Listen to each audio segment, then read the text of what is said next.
So, hello TNC. The past week I've been invited into your world, but now I'm going to take you along into my world, which is jump rope. So, for the past year I've been working on my thesis, which is combining my passion for jump rope and my passion for computer sciences and AI. So, I've created an AI which recognizes jump rope skills from videos. But most of you don't know what jump rope is, so let's break it down a little. So jump rope has many disciplines. It's like gymnastics, but with a lot of creativity and a rope. You have the speed events, which basically is going as fast as possible or enduring as long as possible. You see that in the left corner. And then you have a lot of different freestyle events, where you basically like just dance in the rope, maybe with multiple people or individually.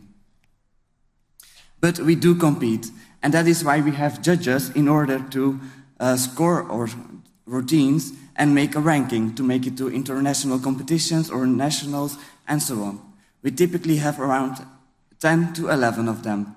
8 of them are judging the creativity of a routine. It's like the presentation, the musicality, making use of the accents, a lot of variety, the presentation. But also 50% of the score is done by the difficulty of the routine. This is why we have 2 to 3 judges which look at just basically how difficult is it. And that is what the problem is.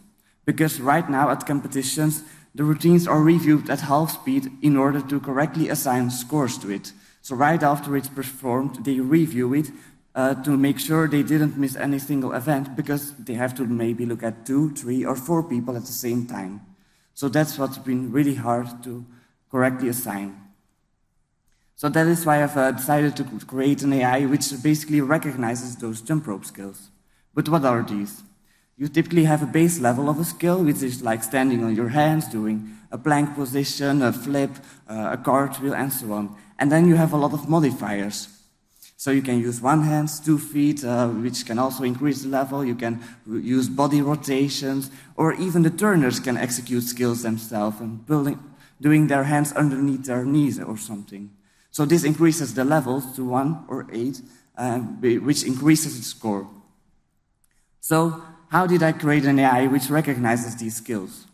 As you might see from the image, a lot of space is lost on the surroundings. You typically want to have a clear view of the jumpers itself. So like you see on the left and the right, you see the image viewed, zoomed in on me. So this is what localizing is about. So you zoom in on the jumpers, so you can notice like the hands, like zooming in on it and not really having the zoomed out picture below.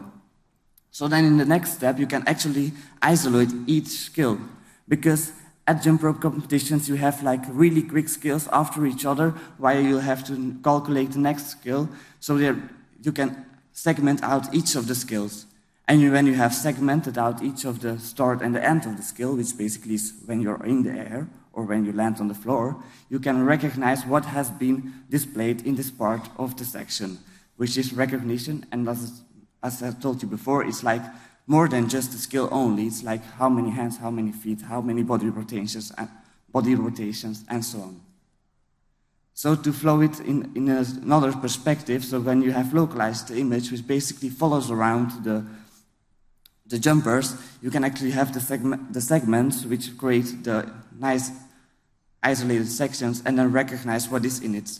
And it is not just limited to jump rope. You can also have it in like figure skating, in like artistic gymnastics, in like movement analysis in general. So I have brought along a video example of my AI. It isn't always perfect and there are some mistakes in it, but it's great to see what is possible with AI. So for the remaining of the time, please enjoy the video.